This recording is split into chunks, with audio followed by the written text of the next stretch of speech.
Welcome to Kochowede. This is again Charles Omolo. After service today, I know that I'd mentioned yesterday that today one of the resolutions I'd made was to go reach out to people, in imitating the gospel and the word of Jesus Christ, reaching out to many on the street and seeking those who are interested for Bible study.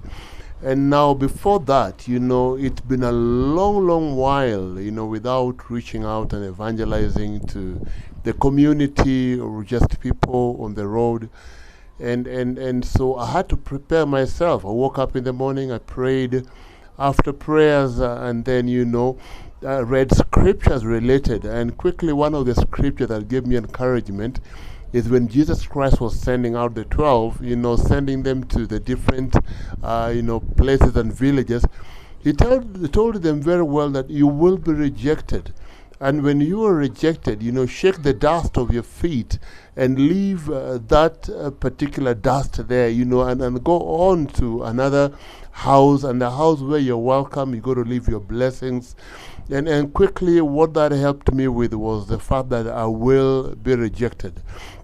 And to do that, also I invited a few friends, several people, to come along and to realize only out of 30 people who were invited to come, our church members to go and come evangelize with me, only one turned up, And so thereafter, when I was going down to follow up with the rest who did not come, quickly one of them told me that, to say the truth, ever since I was baptized, I've never gone out on the street to evangelize. The best I know about evangelism is when I saw Jehovah's Witness group come to my door, and when they knocked, I smiled with them, and then I just told them bye, and quickly, that's the best. The other one was like, what? How do you do it?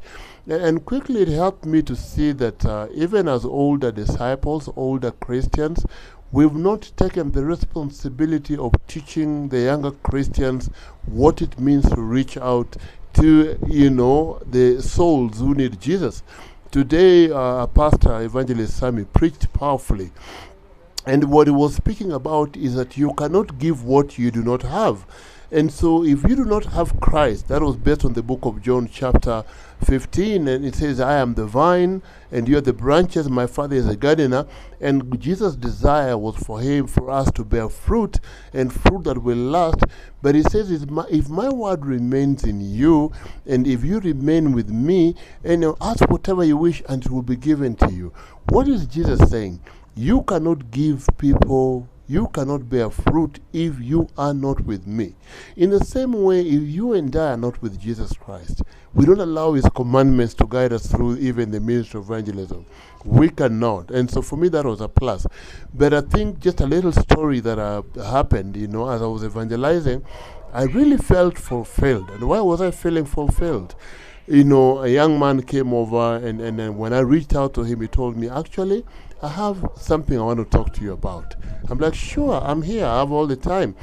And he started talking about his marriage, the way he's having problems in his marriage, the way they've had miscarriages, and the way the wife is mistreating him. Men, right there, I'm also a counselor, I'm a life coach. And so I had to give him a counseling session right there. And we help him to see that whatever gift I might give him advice, without Jesus, he's not gonna go far. So immediately I set an appointment with him. He's gonna be seeing me this coming week so that we can have a talk, and I'll be able to guide him. I also requested him to go talk to his wife and just tell his wife that I would want to meet them together.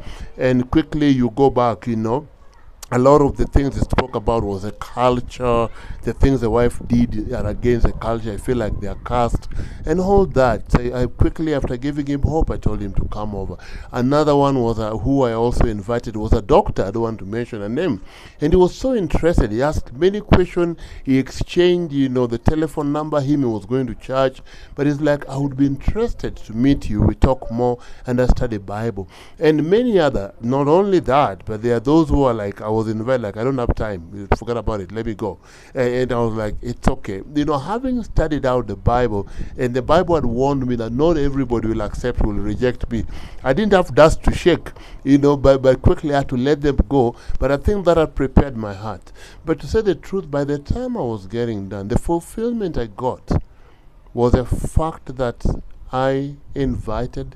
I think 2 of them said they were going home to prepare to come back to church.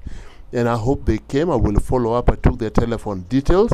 You know, some said we are busy running to work right now, but next week we will plan to come over. And that really gave me a lot of fulfillment. I pray that as they come over, you know, over that we will be able, together with other few friends, to, you know, reach out to them and teach them the word of God. But also today, again, I reminded some of the friends I invited who did not come. Some did not come because they were so afraid, like, what will people think of us? What if I'm rejected? I've also encouraged them and shared, and Pastor Sammy also shared, you know, the way he passed me on the road and he saw me evangelizing. And thereafter, I hope that through this, it will form a trend of us as Christians going out, reach out to the world as we help to teach them the word of God. The best news ever, that Jesus Christ has called you and I to be servants, to be missionaries. And that says all authority that was given to him, he has given to us to go and make disciples of all nations. And he says as we do that, that he will be with us. And so that's what I wanted to share with you about my goal and desire to go evangelize today. Please be praying with me, be praying for me. And also, if this has touched your heart, please go ahead. Reach out to your neighbor. You never know. The little gospel, the little ministry of the wisdom that God has imparted in you could change a soul, could change a marriage, could change a parenting relationship with a child. Let's go out. At Coach Owidi, I will run this series to help us. You know, after this one, I will run them later on again. CoachOwidi.org. God bless you. Thank you for listening.